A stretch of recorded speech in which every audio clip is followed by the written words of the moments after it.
السلام علیکم ورحمۃ اللہ تشریف رکھیں.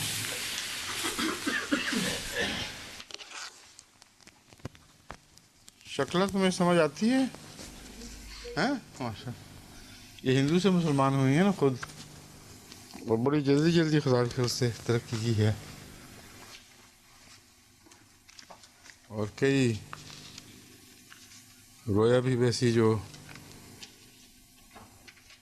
نظر آتا ہے کہ رحمانی روئے ہیں وہ بھی بتایا کرتی ہیں کبھی کبھی.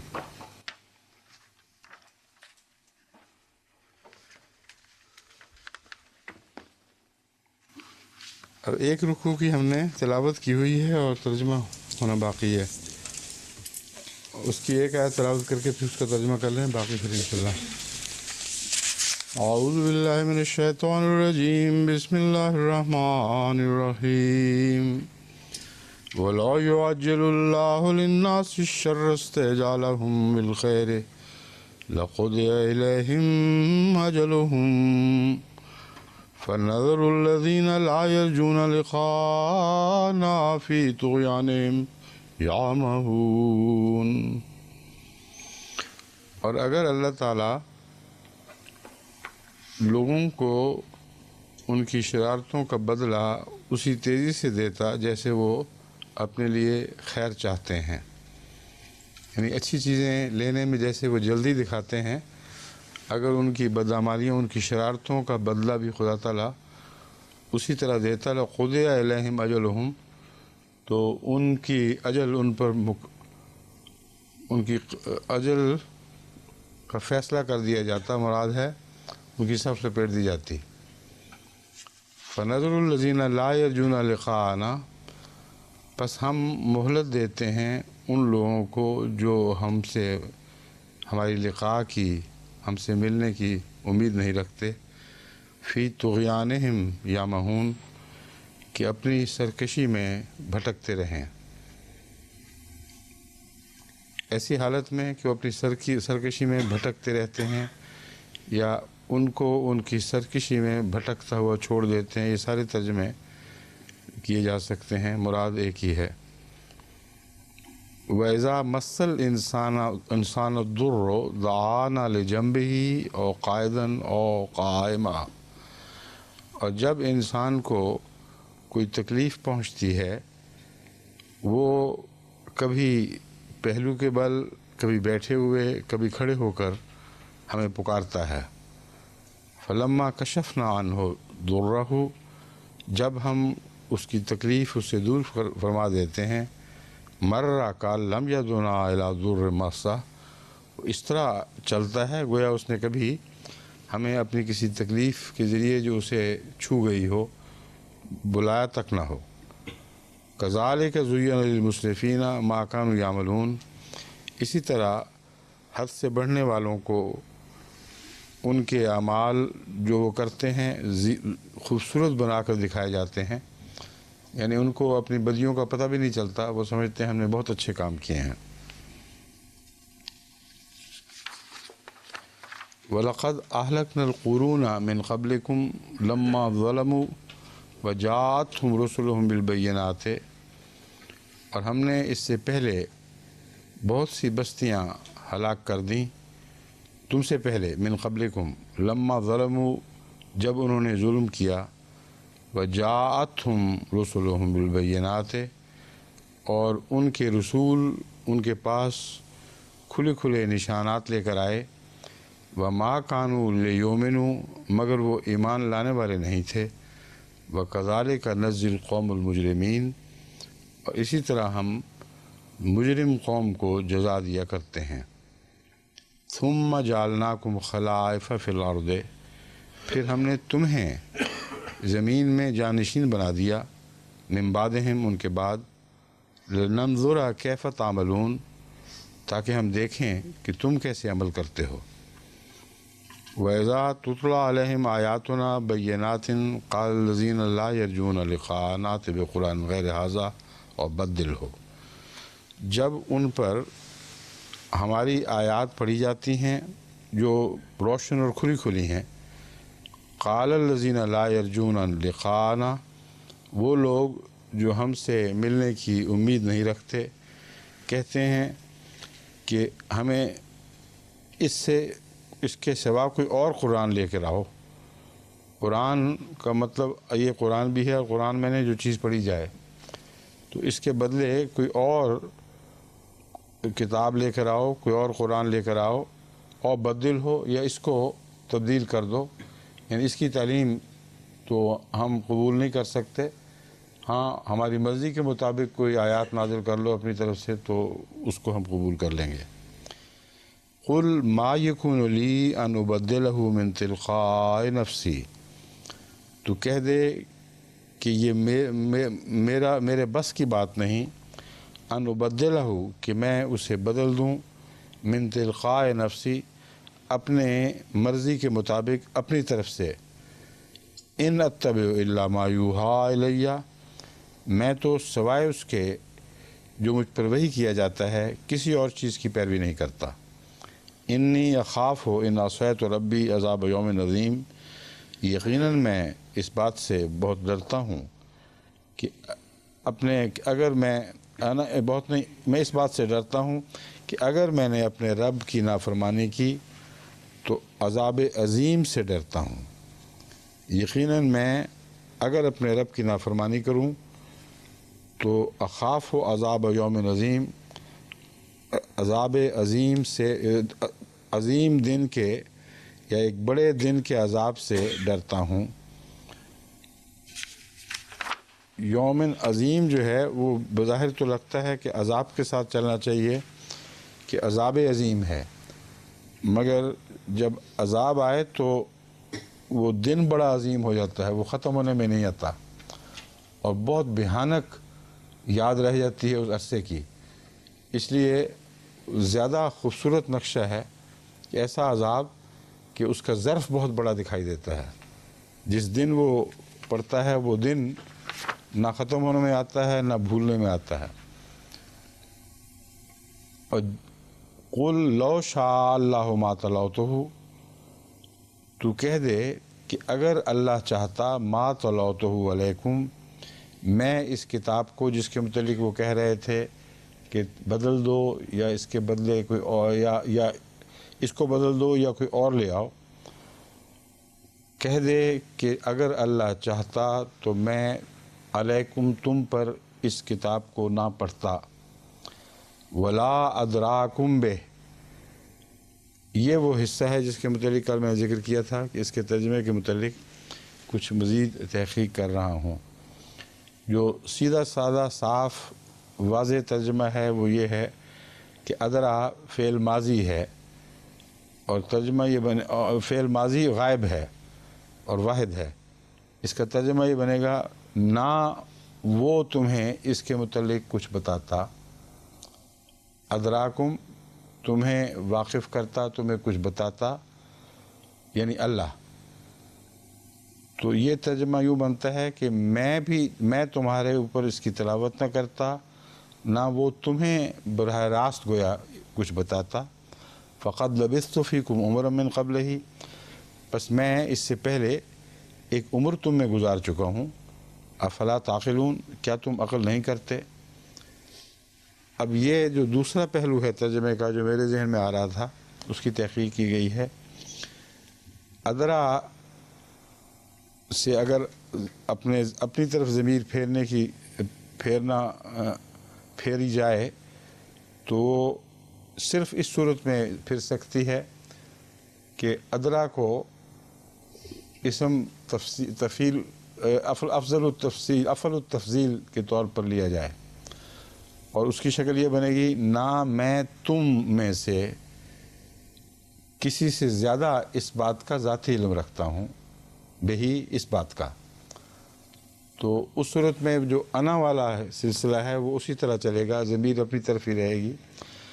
یہ ترجمہ بنے گا تو کہہ دے کہ اگر اللہ چاہتا تو میں تمہارے سامنے اس کی تلاوت نہ کرتا، اور اللہ کے علم کے بغیر، اس کے چاہنے کے بغیر، ولا ادراکم بہ، میں خود بھی میں ذاتی طور پر تو اس بات کا کچھ بھی علم نہیں رکھتا، اس سے زیادہ علم نہیں رکھتا جو تم رکھتے ہو، یعنی تم بھی کچھ علم نہیں رکھتے اور میں بھی کچھ علم نہیں رکھتا۔ فقد لبثت فیکم عمرا من قبلہ، اور اس بات کے تم گواہ ہو کہ آج سے پہلے میں نے کبھی ایسی باتیں کی ہی نہیں۔ یہ مضمون ہے جس کی وجہ سے میری توجہ اس دوسرے معنی کی طرف جا رہی تھی۔ یعنی وہ معنی اپنی جگہ درست ہے، ہرگز اس سے کوئی غلط نہیں کہہ سکتا، تمام مفسرین نے اسی کو قبول کیا ہے، مگر یہ جو تعلق ہے اس آیت سے، اس آیت کے اگلے ٹکڑے سے، یہ تب بنتا ہے اگر ہم ادرا کو ان معنوں میں لیں۔ دوسرا، اگر یہ کہا جائے میں تمہیں نہ بتاتا، تو اس سلسلے میں یہ گرامر غلط ہوتی ہے، ادریکم چاہیے تھا پھر۔ مگر یہ عجیب بات ہے کہ جو ربوہ میں چھان بین کروائی گئی تو حضرت خلیفہ المسیح اول نے یہی ترجمہ کیا، اور اس زمانے میں تشہیز میں بھی چھپا، اور ایک میر محمد سعید صاحب نے بھی حضرت خلیفہ المسیح اول کی طرف یہی ترجمہ منسوب کیا کہ نہ میں تمہیں اس کے متعلق کچھ بتاتا۔ پس یہ تبھی ممکن ہے کہ اگر بعض دفعہ ایک فعل جو لازم ہے وہ متعدی بن جائے، یعنی ادری کا ادرا یدری، یہ معنی اگر ادرا میں پیدا ہو جائیں، ایک تو ہے نا اس نے مجھے بتایا، ادرا اس نے بتایا مجھے یا کسی کو بھی بتایا، ایک ہے ادری، یہ معاف کرنا، یہ میں بات خود الجھا گیا ہوں غلطی سے، ادریتو چاہیے تھا ماضی میں علم رکھتا، ترجمہ کریں گے ادریتو، دریتو، درا یدری، درا یدری سے دریتو کا ترجمہ ہوتا میں علم رکھتا، ٹھیک ہے؟ میں علم دینے کے لیے، اب آپ کو بات سمجھ آئے گی میں کیا کہنا چاہتا ہوں۔ دریتو ہوتا تو یہ مطلب تھا کہ میں اس بات کا علم رکھتا،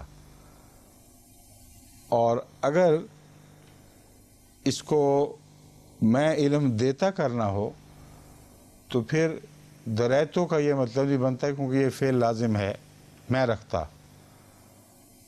ادرا کا مطلب ہے اس نے علم دیا، اور ادرا سے یدری، ادرا یدری یہ مضارع بنتا ہے، مضارع تو بنتا ہے مگر میں ادرا کے لحاظ سے ماضی چاہتا ہوں یہاں۔ ادرا کا ماضی ادریتو نہیں بنے گا؟ تو میں ٹھیک تو کہہ رہا تھا، پھر آپ نے مجھے کیوں روک دیا؟ درا کی بات ہی میں کر رہا تھا، میں یہی بتانا چاہتا تھا کہ ادرا ادرا کو جو کہ واحد غائب مذکر ماضی ہے، اگر یہ مقصود ہوتا کہ میں تمہیں بتاتا تو ادریتو چاہیے تھا، ٹھیک ہے نا؟ تو دوبارہ مجھے درا کی طرف لے جا کر پھر الجھا دیا۔ یہ میں کہنا چاہ رہا ہوں، اس کا ماضی ادریتو ہو تو تب حضرت صلی اللہ علیہ وآلہ وسلم کی طرف ضمیر پھرتی، اور گویا آپ کلام الہی کتاب یہ فرما رہے ہوتے کہ اگر اللہ چاہتا تو نہ میں تم پر کچھ پڑھتا، نہ میں تمہیں یہ بات سمجھاتا۔ اب واضح ہوگی بات؟ کیوں نہیں؟ چونکہ یہ نہیں ہے، اور ادرا ہے جو واحد غائب کا صیغہ ہے، اور ادریتو نہیں ہے، اس لیے اس کا یہ ترجمہ ممکن نظر نہیں آتا۔ حضرت خلیفۃ المسیح اول نے کیسے کیا، یہ اب تحقیق طلب بات ہے، مزید اس پہ چھان بین ہونی چاہیے کہ کسی نے، سننے والے نے کہ غلط تو نہیں سمجھا۔ ایک صورت ہے جو کیا ہو، جو میرے ذہن میں آئی، جو میں نے آپ سے ذکر کر دیا کہ ادرا کو افعل و تفضیل سمجھا جائے۔ اس صورت میں مضمون یہ بنے گا کہ نہ میں تمہیں سے کسی سے بھی اس معاملے کو ذاتی طور پر زیادہ جانتا ہوں، اور چونکہ نہیں جانتا اس لیے خدا نے جب مجھے نہیں حکم دیا تلاوت کا تو میں اس کو تمہارے سامنے کچھ بھی پیش نہیں کر سکتا تھا، اللہ مجھے یہ دیتا نہ اور ذاتی طور پر میں جانتا نہیں تو میں کیسے یہ قرآن تمہارے سامنے پیش کر سکتا تھا۔ اس صورت میں جو مجھے اس ترجمے میں زیادہ کشش ہے اس کی وجہ یہ ہے کہ پہلے سے بھی یہ ملاتا ہے ترجمہ اور دوسرے سے بھی۔ الزام تھا کہ اپنی طرف سے تم بدل لاؤ، یا بدل دو یا لے آؤ، تو اس کا جواب بن جاتا ہے کہ اگر اللہ نہ چاہتا تو میں تمہارے سامنے تلاوت نہ کرتا اس کی، اور ذاتی طور پر تو مجھے علم ہی کچھ نہیں، میں کہاں سے بدلوں اور میں اس کے بدلے اور قرآن کیا لے کے آؤں۔ فقد لبثت فیکم عمرا من قبلہ، تمہارے اندر میں نے ایک پوری عمر گزار دی ہے، کبھی تو نے مجھ سے ایسی باتیں سنی تھیں جو قرآن کے نزول کے بعد تم سے کرتا ہوں۔ افلا تعقلون، بس کیا تم عقل نہیں کرتے؟ اب کھل گئی یہ بات واضح؟ ٹھیک ہے جی۔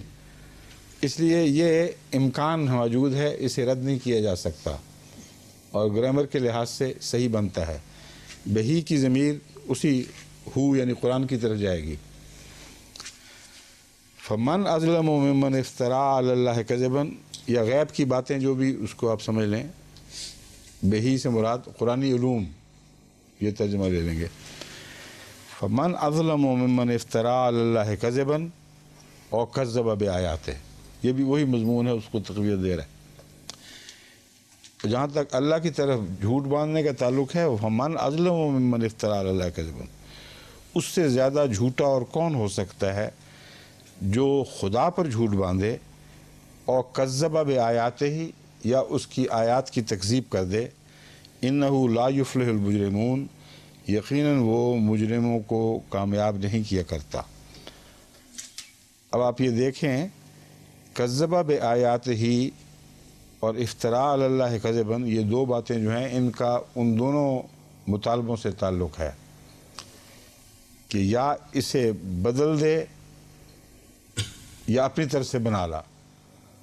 اگر اپنی طرف سے بنا کے لائیں گے تو خدا کی طرف منسوب کر کے لائیں گے، اور اگر بدلیں گے تو کذبہ بآیاتہ ہی کتابیں آ جاتے ہیں۔ اور اس سے پہلے دلیل ایسی دے دی گئی ہے کہ حضرت صلی اللہ علیہ وآلہ وسلم کے لیے تم گواہ ہو کہ یہ دونوں چیزیں ممکن نہیں ہیں، کیونکہ تمہارے اندر ایک لمبی عمر گزار چکے ہیں، کبھی انسان پر بھی ایک ادنا سا جھوٹ نہیں بولا۔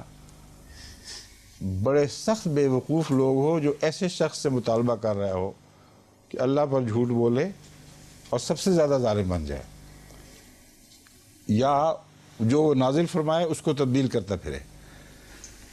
تو ایک ایسے مضبوط دلیل، محکم دلیل پیش فرمائی گئی ہے جس کا رد ممکن ہی نہیں۔ وَيَعْبُدُونَ مِن دُونِ اللَّهِ مَا لَا يَضُرُّهُمْ وَلَا يَنْفَعُهُمْ وَيَقُولُونَ هَؤُلَاءِ شُفَعَاؤُنَا عِندَ اللَّهِ، اور وہ اللہ کے سوا عبادت کرتے ہیں ایسی چیزوں کی، ما لا یضرہم، جو ان کو نہ نقصان پہنچا سکتی ہے نہ نفع، ولا ینفعہم، ایسی چیزوں کی ماں کے اندر، اور اگرچہ اس کے بعد بھی واحد کا صیغہ ہے مگر عموماً دونوں یہ معنی شامل ہوتے ہیں۔ کسی ایک چیز کی عبادت مراد نہیں ہے، ہر وہ چیز جس کی وہ عبادت کرتے ہیں اس کا یہ خاصہ ہے کہ وہ نہ نقصان پہنچا سکتی ہے نہ فائدہ پہنچا سکتی ہے۔ وَيَقُولُونَ هَؤُلَاءِ شُفَعَاؤُنَا، اور وہ کہتے ہیں کہ یہ ہیں ہمارے شفاعت کرنے والے عند اللہ، اللہ کے حضور۔ أَتُنَبِّئُونَ اللَّهَ بِمَا لَا يَعْلَمُ فِي السَّمَاوَاتِ وَلَا فِي الْأَرْضِ، تم کیا اللہ کو خبریں دے رہے ہو ایسی چیز کی جو وہ آسمانوں اور زمین میں کہیں بھی جانتا تک نہیں، یعنی جس کا نشان تک آسمانوں اور زمین میں خدا نہیں پاتا، تم اسے خبریں دینے چلے ہو کہ ایسے وجود کہیں ہیں جو تمہاری شفاعت کریں گے۔ سبحانہ و تعالی عما یشرکون، وہ بہت پاک ہے اور بہت بلند ہے اس سے جو وہ شرک ٹھہراتے ہیں۔ یہاں لفظ بہت ظاہر میں تو نہیں ہے، مگر موقع اور محل کے مطابق سبحانہ وہ جب بے اختیار نکلتا ہے، اور تعالیٰ تو مراد یہی ہے کہ جو وہ باتیں کرتے ہیں ان سے وہ بہت زیادہ پاک ہے، وہ ان کی باتیں خدا کے قریب تک نہیں پھٹکتی۔ وَتَعَالَىٰ عَمَّا يُشْرِكُونَ، اور جو شرک ٹھہراتے ہیں ان سے وہ بہت بلند شان والا ہے۔ وَمَا كَانَ النَّاسُ إِلَّا أُمَّةً وَاحِدَةً فَاخْتَلَفُوا، اور لوگ نہیں تھے مگر ایک امت واحدہ، فاختلفوا، پھر انہوں نے اختلاف کیا۔ وَلَوْلَا كَلِمَةٌ سَبَقَتْ مِن رَبِّكَ، اور اگر خدا تعالیٰ کی طرف سے یہ فیصلہ، یہ فرمان پہلے گزر نہ چکا ہوتا، تیرے رب کی طرف سے اگر یہ فرمان جاری نہ ہو چکا ہوتا، لَقُضِيَ بَيْنَهُمْ فِيمَا فِيهِ يَخْتَلِفُونَ، تو ان کے درمیان جو وہ اختلاف کرتے تھے اس کا فیصلہ چکا دیا جاتا۔ کون سا کلمہ پتہ لگا؟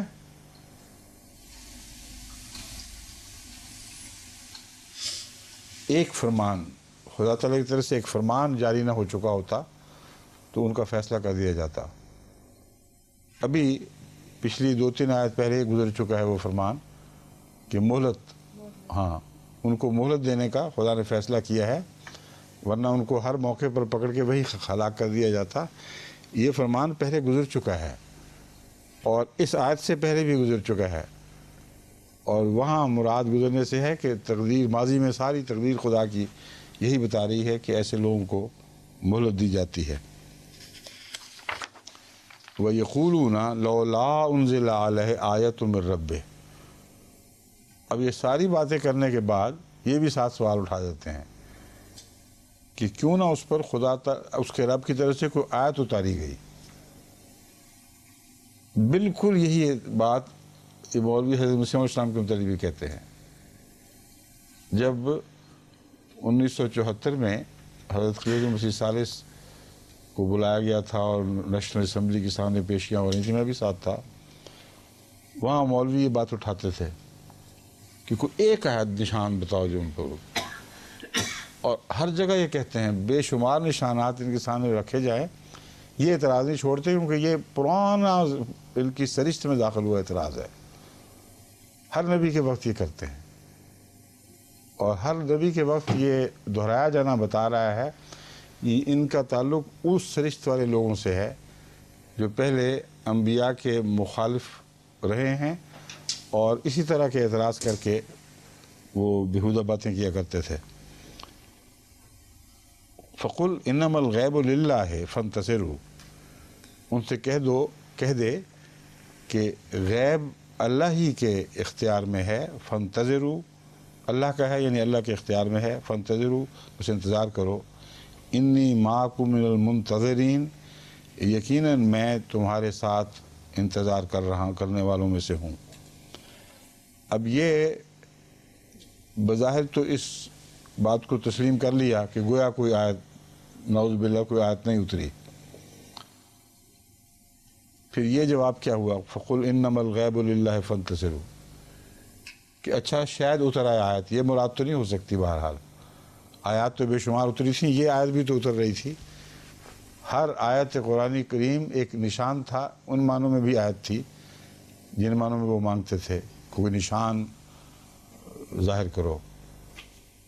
تو مراد یہ ہے کہ تم پہلوں کا تو تم انکار کر ہی بیٹھے ہو، انتظار کرو، ہو سکتا ہے، اور مجھے بھی یہ امید ہے کہ خدا کا عذاب، خدا کی پکڑ تم پر نازل ہو، اور یہی نشان ہے جو تمہیں قابو کرے گا، اس کے سوا اور نشان ماننے والے نہیں ہو۔ جیسے وہ کہتے ہیں فرشتے دکھاؤ، اللہ فرماتا ہے کہ فرشتے آئیں گے تو پھر تمہاری صف لپیٹ جائیں گے، تمہیں برباد کر دیں گے، اس نشان کا کیا فائدہ؟ تو یہ مراد یہاں ہے کہ تمہاری عادت بن چکی ہے، ہر نشان کا انکار کرتے ہو اور کہتے ہو کوئی نشان دکھاؤ۔ اگر یہ بات ہے تو پھر انتظار کرو، وہ نشان بھی تمہیں دیکھ لو گے، میں بھی منتظر ہوں، جس کے نتیجے میں تم پر عذاب نازل ہوگا۔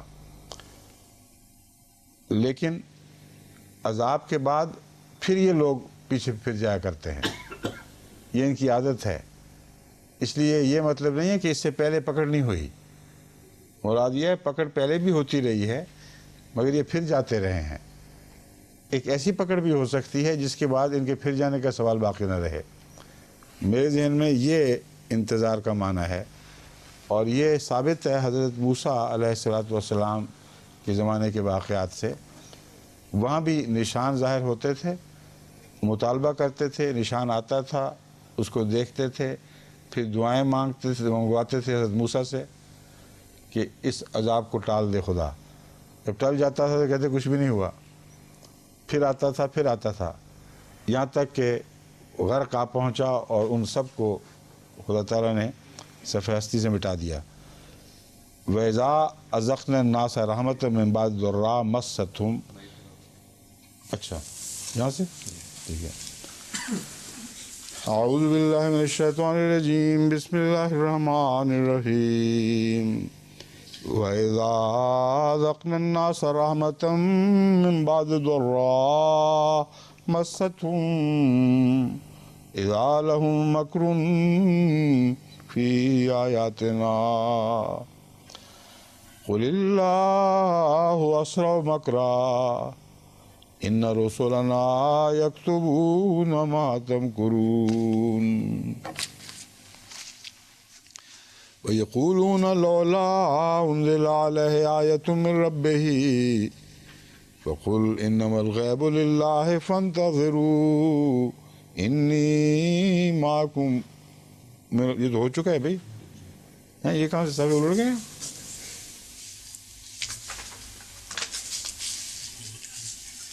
اگلا ہاں وہ صفحہ غلطی سے اس کے اوپر آ گیا تھا۔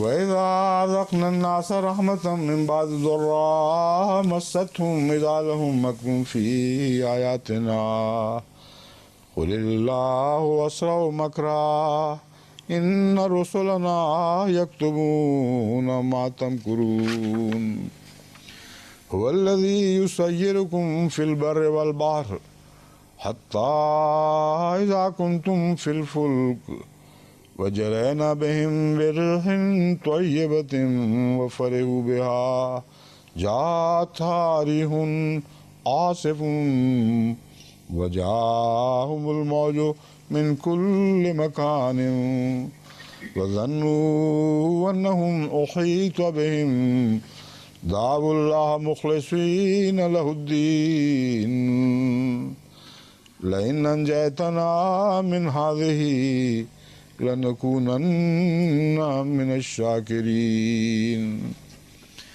فَلَمَّا أَنْجَاهُمْ إِذَا هُمْ يَبْغُونَ فِي الْأَرْضِ بِغَيْرِ الْحَقِّ يَا أَيُّهَا النَّاسُ إِنَّمَا بَغْيُكُمْ عَلَىٰ أَنفُسِكُمْ مَتَاعُ الْحَيَاةِ الدُّنْيَا ثُمَّ إِلَيْنَا مَرْجِعُكُمْ فَنُنَبِّئُكُم بِمَا كُنتُمْ تَعْمَلُونَ إِنَّمَا مَثَلُ الْحَيَاةِ الدُّنْيَا كَمَاءٍ أَنزَلْنَاهُ مِنَ السَّمَاءِ فاختلط به نبات الأرض مما يأكل الناس والأنعام حتى إذا أخذت الأرض زخرفها وزينت وظن أهلها أنهم قادرون عليها أتاها أمرنا ليلا أو نهارا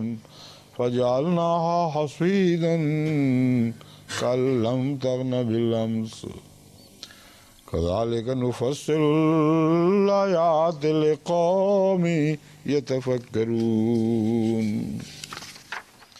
والله يدعو إلى دار السلام ويهدي من يشاء إلى صراط مستقيم للذين أحسنوا الحسنى وزيادة ولا يرهق وجوههم قتر ولا ذلة أولئك أصحاب الجنة هم فيها خالدون والذین کسبوا السیئات جزاء سیئۃ بمثلها وترہم ذلہ ما لهم من اللہ من عاصم کأنما اغشیت وجوہہم قطعا من اللیل مظلما اولئک اصحاب النار ہم فیہا خالدون وَيَوْمَ نَحْشُرُهُمْ جَمِيعًا ثُمَّ نَقُولُ لِلَّذِينَ أَشْرَكُوا مَكَانَكُمْ أَنْتُمْ وَشُرَكَاؤُكُمْ فَزَيَّلْنَا بَيْنَهُمْ وَقَالَ شُرَكَاؤُهُمْ مَا كُنْتُمْ إِيَّانَا تَعْبُدُونَ فَكَفَى بِاللَّهِ شَهِيدًا بَيْنَنَا وَبَيْنَكُمْ ان کننا عن عبادتکم لغافلین ہنالک تبلو کل نفس ما اسلفت وردوا الی اللہ مولاہم الحق وضل عنہم ما کانوا یفترون.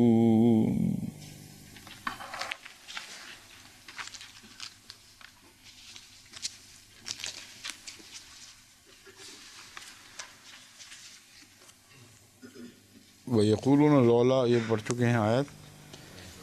وَإِذَا أَذَقْنَا النَّاسَ رَحْمَةً مِّن بَعْدِ ضَرَّاءٍ، اور ان لوگوں کی جو فطرت ہے اب اس کا بیان ہے جو ہمیشہ حرکتیں کرتے ہیں، وہ یہ ہے کہ جب بھی ہم انہیں تکلیف کے بعد جو انہیں پہنچتی ہے اپنی طرف سے رحمت عطا فرماتے ہیں، رحمت چکھاتے ہیں. اذا لہم مکرم فی آیاتنا، تو اس آرام کے دور میں وہ ہماری آیات میں مکر شروع کر دیتے ہیں. اب غور کریں تو اس کا عنوان وہی ہے جو پہلے باندھا جا چکا ہے کہ خدا کا فرمان گزر چکا ہے کہ ان کو مہلت دی جائے گی. بس مہلت کے مختلف نقشے ہیں، بہت سی باتیں ہیں جو مسائل بن کر ابھرتے ہیں اور سب کا جواب مہلت مہلت مہلت چلا آ رہا ہے. وہ کہتے ہیں ہمیں آیت کیوں نہیں اتری، خدا تعالیٰ بھیجتا ہے، پکڑتا بھی ہے، پھر بھی ختم نہیں کر دیتا ان کو، کیونکہ خدا تعالیٰ کی ایک تقدیر پہلے سے فیصلہ شدہ ہے کہ ایسے لوگوں کو ضرور مہلت ملتی رہے گی. اور ان کی فطرت یہ ہے کہ جب بھی مہلت ملتی ہے فائدہ نہیں اٹھاتے، اور پھر خدا کی پکڑ آتی ہے، پھر مہلت ملتی ہے، پھر یہ فائدہ نہیں اٹھاتے. یہ وجہ ہے جو یہ شرارتیں کرتے ہیں، اور ہر دفعہ مہلت کے بعد یہ بچتے نہیں خدا سے بلکہ زیادہ اس کی پکڑ میں آتے چلے جاتے ہیں. یہ مضمون ہے.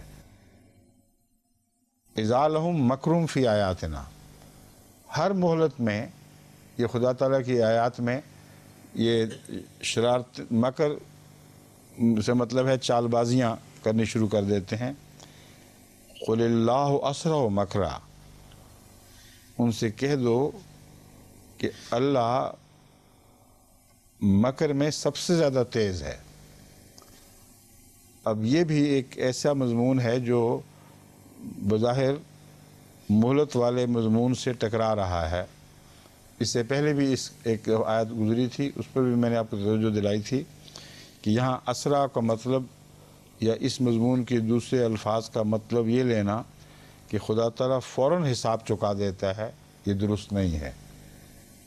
پہلے بھی حساب کے تعلق میں یہ آیت گزر چکی ہے. خدا تعالیٰ اسرع و مکرہ سے دو معنی ہیں. اللہ مکر میں تیز تر ہے. ایک پہلا معنی یہ ہے کہ یہ مکر کرتے ہیں ہماری آیات کو ناکام بنا کر دکھانے میں، اور محمد رسول اللہ صلی اللہ علیہ وآلہ وسلم کو اپنے جالوں میں پھنسانے کا مکر.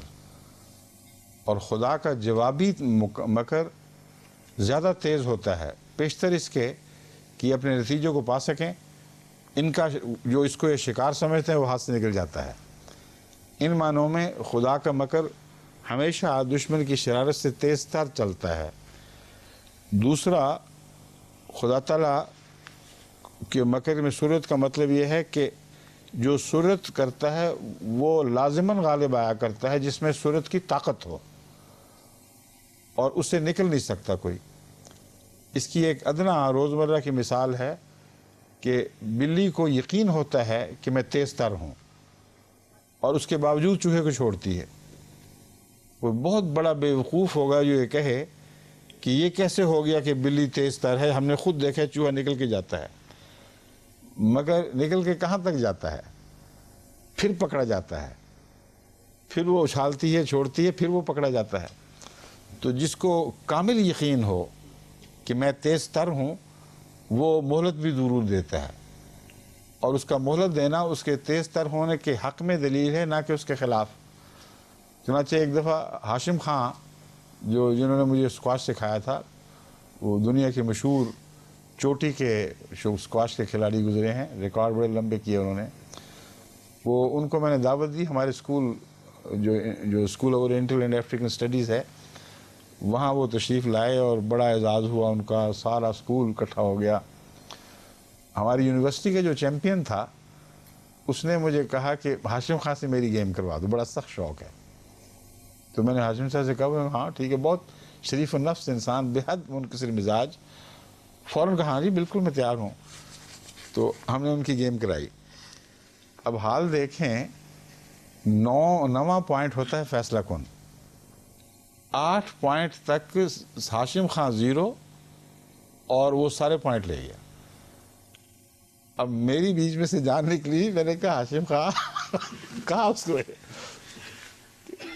کیا کر رہے ہو سکتا ہے اتفاق سے کوئی ہو جائے. کہتا سوال ہی نہیں پتا, ناممکن ہے. اور 8 پوائنٹ پہ جا کے جو اس نے اس کو پھرکیاں گنوائی ہیں اس کی, دوڑا کے پاگل کر دیا. 9واں پوائنٹ نہیں لے سکا. ہاشم خان 1 لیتا تھا پھر اس کو چھوڑ دیتا تھا, پھر کہا لگاؤ زور. پسینہ برے حال نڈھال ہو کے آخر پہ گرا, تب ہاشم خان نے اپنا پوائنٹ آخری لیا. 8 برابر کیے اور پھر آخری لے گیا. تو پہلی مثال ایک جانور کی ہے, اب یہ انسان کی دیکھو, جس کو کامل یقین ہو کہ میں تیز تر ہوں وہی مہلت دے سکتا ہے. اور یہ مضمون مہلت کے مخالف نہیں بلکہ عین اس کی تائید میں ہے کہ خدا تعالیٰ اوپر سے دیکھ رہے کہ یہ پاگل مجھ سے نکل کیسے سکتے ہیں. ان کو پتہ نہیں کہ میں بہت تیز ہوں, جب پکڑوں گا تو پھر یہ نکل سکتے ہی نہیں مجھ سے. اس لیے تھوڑی دیر گھومتے پھریں, آگے جا کے پھر اس کی مثال آئے گی دوسری, جس میں یہی مضمون ایک عام روزمرہ کے انسانی تجربے کے طور پر ہمارے سامنے آتا ہے. وَإِذَا أَذَقْنَا النَّاسَ رَحْمَةً مِّن بَعْدِ ضَرَّاءٍ مَسَّتْهُمْ إِذَا لَهُمْ مَكْرٌ فِي آيَاتِنَا, یہ آگے ہے یہ آیت رہ گئی تھی, إِنَّ رُسُلَنَا يَكْتُبُونَ مَا تَمْكُرُونَ.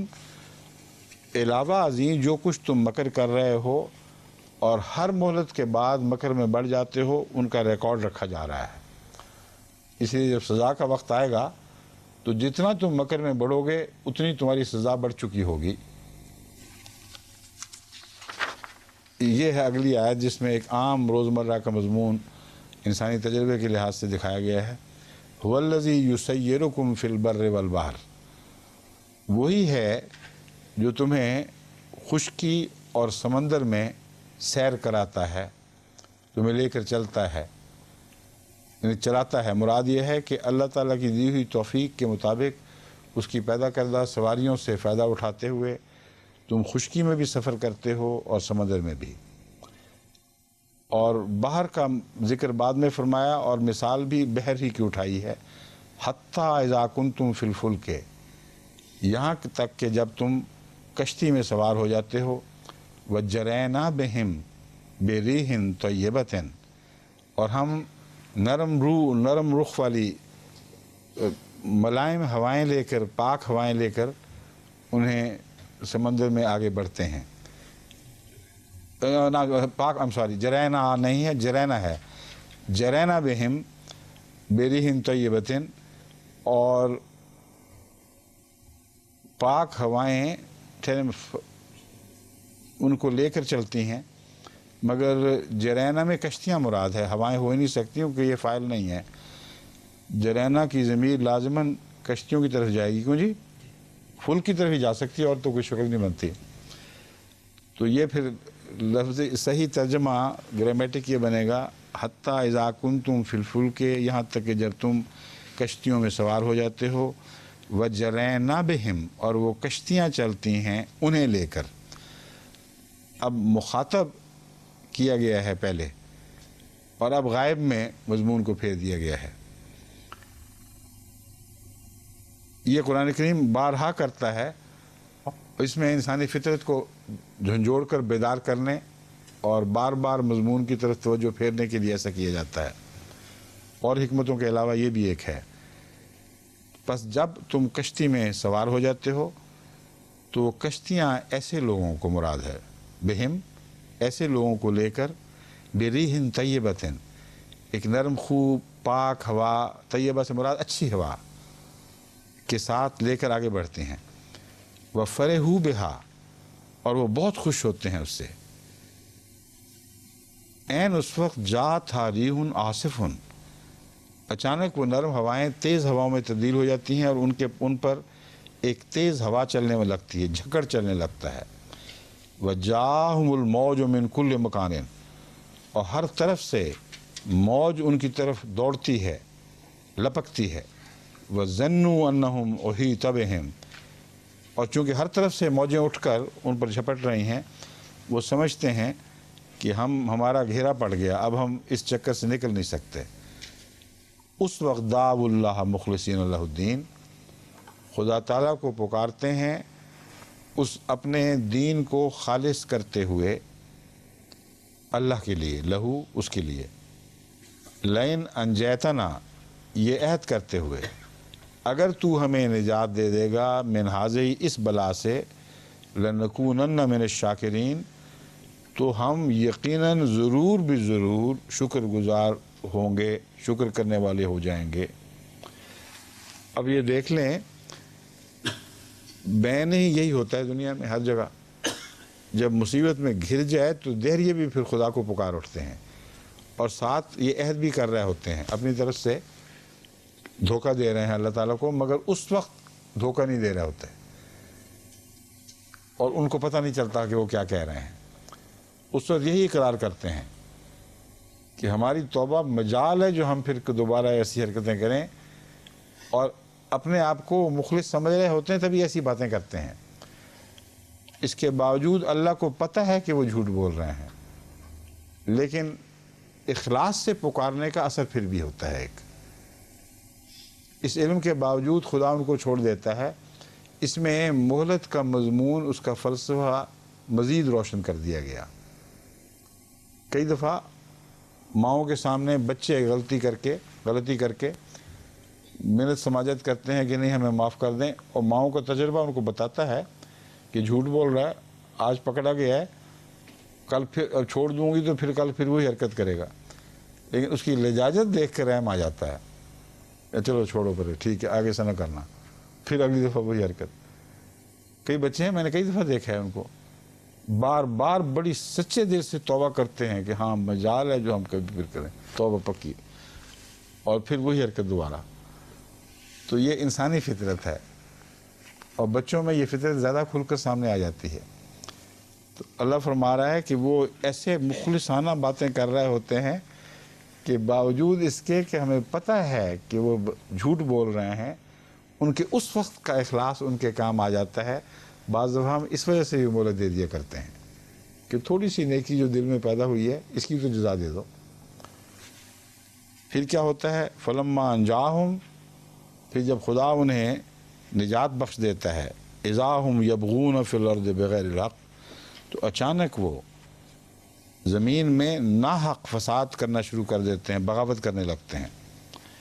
یا ایھا الناس انما بغیکم علی انفسکم، اے لوگو، اے انسانو سن لو، انما بغیکم علی انفسکم، تمہاری بغی، تمہارا راہ حق سے ہٹنا، زیادتیاں کرنا، تجاوز کرنا، شرارتیں کرنا، یہ ساری باتیں بغی کے اندر داخل ہیں. یعنی خدا کی نافرمانی میں جو تم حرکتیں کرتے ہو وہ تمہارے ہی خلاف پڑیں گی. متاع حیات دنیا، لیکن زندگی کی جو عارضی پونجی ہے، عارضی فائدہ ہے، وہ تمہیں پھر بھی ملے گا،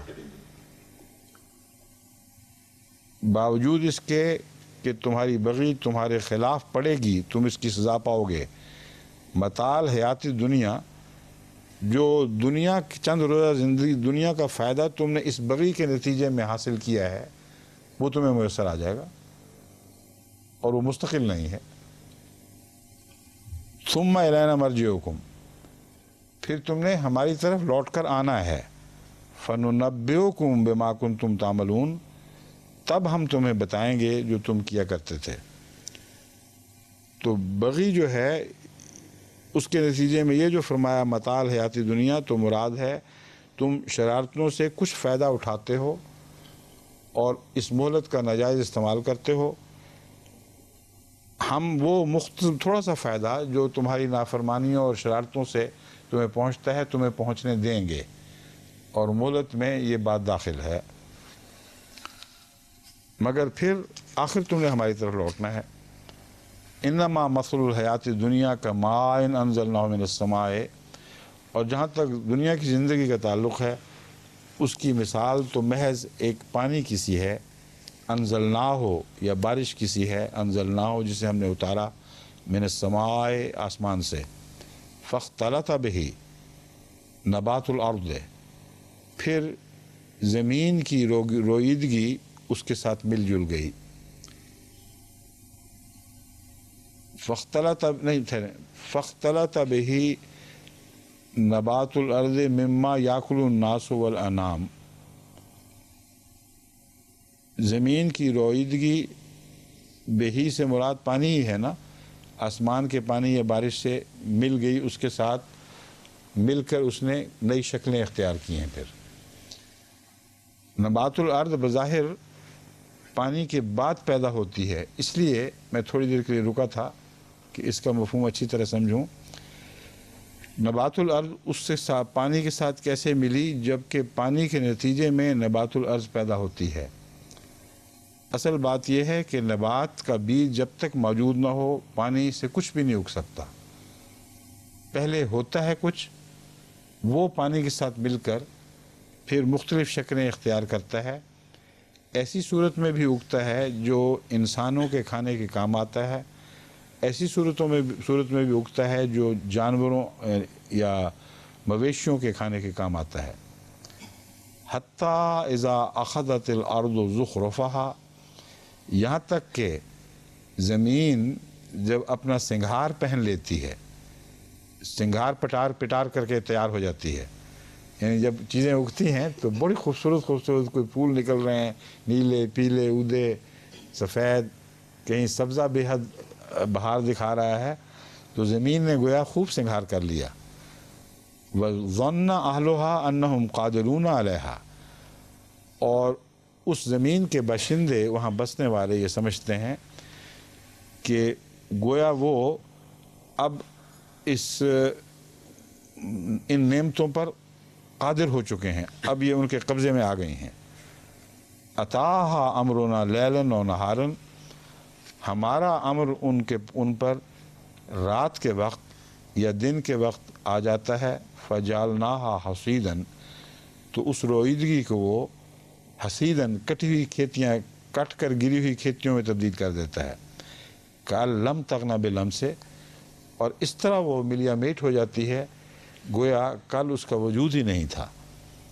كَذَلِكَ نُفَصِّلُ الْآيَاتِ لِقَوْمٍ يَتَفَكَّرُونَ، اسی طرح ہم آیات کو کھول کر بیان کرتے ہیں، لِقَوْمٍ يَتَفَكَّرُونَ، ان لوگوں کے لیے جو فکر کرتے ہیں یا فکر کرنے کی صلاحیت رکھتے ہیں۔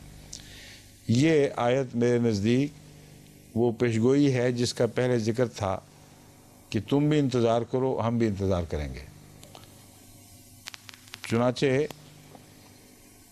آسمان سے پانی اترا اور اس سے رویدگی پیدا ہوئی، لیکن وہ لوگ جو زمین کے ناحق مالک بنے ہوئے تھے، انہوں نے اس رویدگی سے فائدہ اٹھانے کی بجائے اس سے ظلم میں بہت بڑھ گئے۔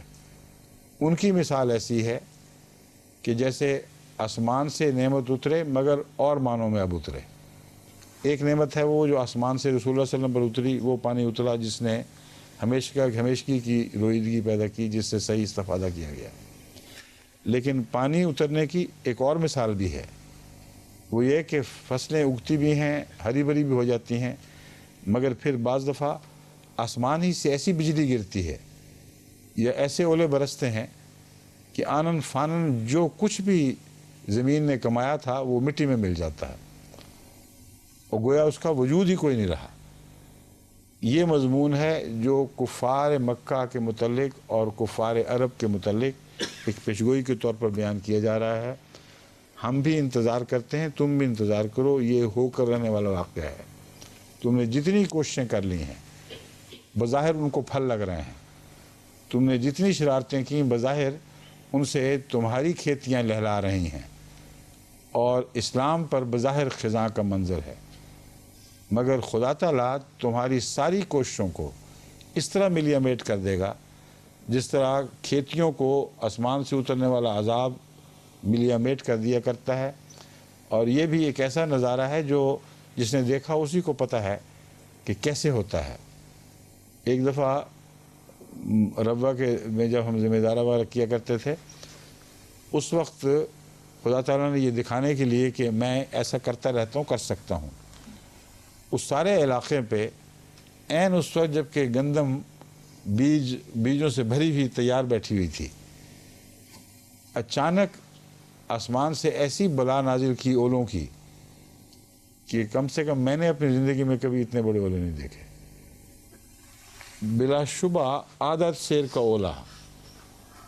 آپ سوچیں، احمد نگر سے میں اولا اٹھا کے لے کے گیا، ربوہ جا کر تولا تو وہ آدھ سیر کا اولا تھا۔ اس عرصے میں پگھلا بھی ہے وہ، اس لیے میں نے کہا بلا شبہ آدھ سیر کا اولا، اتنا موٹا ٹکڑا اس کا برف کا، اور چھتوں میں موریاں ہو گئیں، جن جانوروں کے پیٹھوں پر پڑے ان کی پیٹھیں توڑ دیں اولوں نے، اور میری کار کی چھت یوں لگتا تھا جیسے چیچک ہو گئی ہے اس کو، وہ اس طرح اس کے اوپر وہ نشان پڑے تھے۔ اور زمینداروں کا حال یہ تھا کہ دراتی پکڑی نہیں ہاتھ میں بالکل ایک دانہ بھی ہاتھ نہیں آیا۔ تو یہ نظارہ خدا دکھا دیا کرتا ہے اپنی طرف متوجہ کرنے کے لیے بھی اور بعض دفعہ سزا کے طور پر بھی۔ تو فرما رہا ہے کہ تم سے یہ ہوگا، تمہاری ساری کوششیں ناکام ہو جائیں گی، تم نے تمام تر جو اسلام کے خلاف اسکیمیں بنائیں اور سمجھ رہے ہو کہ ان کو اب پھل لگنے والے ہیں، ان پھلوں سے محروم کر دیے جاؤ گے۔ رسول اللہ صلی اللہ علیہ وسلم کی زندگی میں ایسا ہوا، تمام مشرکین کا صفحہ ہو گیا، ان کی اولادیں آن صلی اللہ علیہ وسلم پر درود بھیجنے لگی، اپنے آباء و اجداد پر لعنتیں ڈالنے لگی۔ اس سے زیادہ کھلی مثال اور کیا ہو سکتی ہے کہ تم نے تو بڑی بڑی زبردست کھیتیوں کی امیدیں لگائی بیٹھے، تم سمجھے تھے پھل تیار ہو گیا، اب کہاں گیا وہ پھل؟ کچھ بھی ان کے ہاتھ نہ آیا۔ کسی نبی کی زندگی میں اتنا عظیم الشان انقلاب آنن فانن نہیں ہوا جیسا اس آیت کا اطلاق آن حضرت صلی اللہ علیہ وآلہ وسلم کے منکرین پر آپ کی زندگی میں ہو گیا۔ بس وہ جو منتظرون ہے وہ یہ مراد نہیں ہے کہ بیٹھے انتظاری کرتے رہیں گے، یقینی طور پر خدا تعالیٰ نے خبر دی ہے کہ نشان آنے والا ہے اور وہ اس طرح ظاہر ہوگا۔ واللہ یدعو الی دار السلام، لیکن اس عذاب سے بچنے کی راہ ہے۔ اللہ تمہیں امن کے گھر کی طرف بلا رہا ہے۔ وَيَهْدِي مَن يَشَاءُ إِلَىٰ صِرَاطٍ مُسْتَقِيمٍ، اور جسے وہ چاہتا ہے اسے سیدھے رستے کی طرف ہدایت دے دیتا ہے۔ تو صاف پتہ چلا کہ یہ جو بارش ہے اس کا عذاب مسلمانوں کو اور رسول اللہ صلی اللہ علیہ وسلم کے ماننے والوں کو نہیں پہنچ سکتا، کیونکہ ان مثالوں کے ذریعے خدا جس دار السلام کی طرف بلا رہا ہے وہ حضرت محمد رسول اللہ کا دار تھا، اور الدار ان معنوں میں حضرت مسیح موعود علیہ السلام کے الہامات میں بھی ملتا ہے کہ جو بھی الدار میں آ جائے گا اس کو سلامتی ہوگی، وہ امن میں آ جائے گا۔ اور طاعون کے وقت یہی نظارہ ہم نے دیکھا کہ طاعون جو جارف تھا، جھاڑو کی طرح انسانی فصلوں کو کاٹ رہا تھا، حضرت مسیح علیہ السلام کے دار میں ایک چوہا تک اس سے نہیں مرتا۔ تو یہ جو پیشگوئی ہے اس کی ایسی قطعی شہادتیں کھلی کھلی نظر آتی ہیں کہ اندھا بھی ٹٹولے تو اس کو پتہ لگ جائے۔ اللہ دارالسلام کی طرف بلا رہا ہے، تمہیں ہلاک کرنے کا شوق نہیں رکھتا۔ وہ گھر تعمیر فرما دیا ہے خدا تعالیٰ نے تمہارے سامنے، جہاں تم امن حاصل کر سکتے ہو، لیکن ہدایت اسی کو دے گا جسے چاہے گا۔ مراد یہ ہے کہ جو ٹیڑھے لوگ ہیں اور شریر لوگ ہیں ان کے سامنے دارالسلام موجود ہے مگر وہ اس میں جا نہیں سکیں گے۔ للذین احسنوا الحسنى وزیادہ، جنہوں نے احسن الحسنہ نیکیوں کو اور بھی زیادہ خوبصورت رنگ میں ادا کیا، وزیادہ اور بڑھا دیا اور بھی۔ اب للذین احسنوا الحسنى وزیادہ کا ترجمہ یہ بھی کیا جاتا ہے کہ اللہ تعالیٰ اس کی بہت بڑی جزا دے گا۔ کیوں جی کرتے ہیں کہ نہیں لوگ یہ ترجمہ؟ للذین احسنوا الحسنى، حسنہ کو خبر، حسنہ کو مفعول بنا دیتے ہیں، احسن الحسنہ کا نہیں بلکہ للذین احسنوا کو توڑیں گے، یہاں الحسنہ اس کی جزا ہوگی، بس زیادہ اور اس سے بھی زیادہ۔ ٹھیک ہے کہ نہیں؟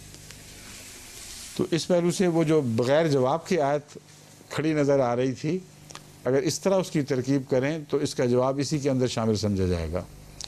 للذین احسنوا، وہ لوگ جنہوں نے بہت ہی اچھے کام کیے، اچھا ہی بدلہ ہوگا، وزیادہ اور اس سے بھی زیادہ۔ اور دارالسلام کی طرف اگر ضمیر پھیری جائے تو یہ تفسیر ہوگی دارالسلام جس کی طرف اللہ جس کو چاہتا ہے ہدایت دیتا ہے۔ وہ کون لوگ ہیں؟ یہ گھر ان لوگوں کے لیے ہے احسن الحسنى وزیادہ، جنہوں نے بہت ہی خوبصورت اعمال کیے، ان کو بھی بڑھا دیا اور حسن میں، عمر بھر اپنے اعمال کو زینت بخشتے رہے۔ ولا يرهق وجوههم قتر ولا ذلہ، یعنی یہ ایک زائد تفسیری معنی ہیں، اصل معنی وہی ہے جو میں نے دوسرا بیان کیا تھا۔ احسن الحسنہ میں حسنہ مفعول بنایا جائے احسنوا کا، نہیں احسنوا کے بعد بات ٹھہرا دی جائے اور الحسنہ کو جواب بنایا جائے، اس کی خبر بنائی جائے، جن لوگوں نے اچھے کام کیے، الحسنہ ان کے لیے، للذین میں ان کے لیے حسنہ ہے، وزیادہ اور اس سے بھی زیادہ، ولا يرهق وجوههم قتر ولا ذلہ۔ اور اس مضمون میں تسلسل کے ساتھ پھر بات یوں بنتی ہے، اور ان کے چہروں کو کبھی بھی سیاہی یا ذلت نہیں پہنچے گی، یعنی ان کے چہروں کو کبھی بھی سیاہی یا ذلت نہیں ڈھانپ سکے گی۔ اولئک اصحاب الجنہ، یہی لوگ ہیں جو جنت والے ہیں، ہم فیہا خالدون، وہ اس جنت میں ہمیشہ رہیں گے، رہنے والے ہیں۔ والذین کسبوا السیئات جزاء سیئۃ بمثلہا، میں نے کہا آپ کی گھڑی غلط ہے، وہ گھڑی ٹھیک کر لینا، سمجھیں؟ 1 منٹ رہتا ہے؟ اچھا، میں نے اپنی گھڑی دیکھی ہے تو پتہ چلا کہ 1 منٹ رہتا ہے، ورنہ آپ کی گھڑی کے لحاظ سے تو ابھی زیادہ وقت رہتا ہے۔ 12 میں تو 1 منٹ ہے، لیکن جب ہم نے شروع کیا تھا 5 منٹ لیٹ شروع کیا تھا نا، اس لیے اس گھڑی میں 6 منٹ رہتے ہیں۔ والذین کسبوا السیئات جزاء سیئۃ بمثلہا، وہ لوگ جنہوں نے بدیاں کی ہیں ان کا معاملہ کامل انصاف پر مبنی ہوگا، ان کو زیادہ سزا نہیں دی جائے گی اس سے جو انہوں نے بدی کی ہے۔ سیئۃ بمثلہا، جیسا انہوں نے جیسی بدی کی ویسی سزا ملے گی۔ وترحقہم ذلہ، اور ان کو ذلت ضرور پہنچے گی، یعنی ان پر چھا جائے گی، ان پر غالب آ جائے گی۔ ما لہم من اللہ من عاصم، اللہ سے ان کو بچانے والا کوئی نہیں ہے۔ کأنما اغشیت وجوہہم قطعا من اللیل مظلما، وہاں 2 باتیں تھیں کہ مومنوں کو یا اچھے کام عمل کرنے والوں کو نہ ذلت پہنچے گی، ان کے چہروں پر چڑھے گی، نہ سیاہی. تو یہاں پہلے ذلت کا ذکر فرمایا، اب سیاہی کا نقشہ کیونکہ بہت ایسا ہے جو خاص طور پر پیش کرنے کے لائق ہے علیحدہ، تو اب سیاہی کا نقشہ کھینچا جا رہا ہے. کانما اغشیت وجوہہم قطعا من اللیل مظلما، گویا ان کے چہرے کو رات کے سیاہ ٹکڑوں نے ڈھانپ لیا ہو. اغشیت وجوہہم، ان کے چہروں پر چڑھا دیے گئے ہوں، قطعاً ٹکڑے، مظلماً تاریک سیاہ ٹکڑے، من اللیل رات کے. تو رات کے ٹکڑے چڑھا دینے سے مراد یہ ہے، جیسا کہ قرآن کریم میں دوسری جگہ بھی گناہوں کو اندھیروں یعنی جمع میں اندھیروں کے طور پر بیان فرماتا ہے. ہر شخص کی بدعمالیاں گویا ایک رات کا ٹکڑا بن جائیں گی اس کے لیے، اور جتنی بدعمالیاں ہیں وہ رات کے اندھیرے ٹکڑوں کی طرح اس کے چہرے پر چڑھائی جائیں گی. یہ مضمون بتا رہا ہے کہ انصاف سے ہٹ کر نہیں ہوگا، جتنا کوئی ٹکڑا کرے گا بدعمالی کا اتنا ہی ٹکڑا اس کے چہرے پر چڑھایا جائے گا. اولئک اصحاب النار، یہ لوگ ہیں آگ والے، ہم فیہا خالدون، وہ اس میں ہمیشہ رہیں گے. کیوں جی مٹھی آپ کی نہ بند ہوئی نہ کھلی؟ بتائیں، ہوگی بند؟ اچھا. وہ جو مومن ہے نا اس کی مٹھیاں خوب وقت کے اوپر چلتی ہیں ماشاءاللہ. وہ پہلے 2 مٹھیوں کی نشانی بتاتا ہے، پھر 1 مٹھی رکھتا ہے، پھر بند ہونے والی مٹھی آخری 1 نکال دیتا ہے کہ بس 1 منٹ جاری ہے. اچھا باقی انشاءاللہ پھر 2-3 آیتیں رہ گئی ہیں، پھر کل تو نہیں ہے.